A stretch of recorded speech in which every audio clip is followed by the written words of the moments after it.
runway. This is just for us, so we know if our tow vehicle could accelerate to 65 or 95 from the end. just a rough figure, like 500 meters or something. Yes, just 500. Okay, so that's pretty much it. No further questions. We'll try to get a vehicle that could make that 65 kilometers to 95 kilometer steady rate. And what kilometers per hour?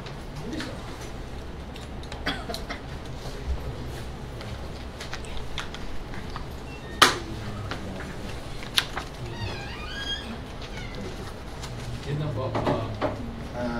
That is all.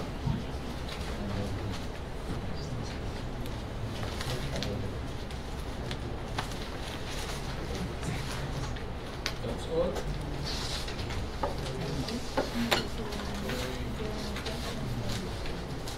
Thank you.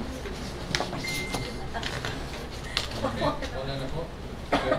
No other questions, no other clarification. Baka masyado kayo napabilis sa akin.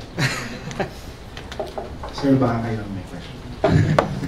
Members, you have questions with regards Since to this is a fairly new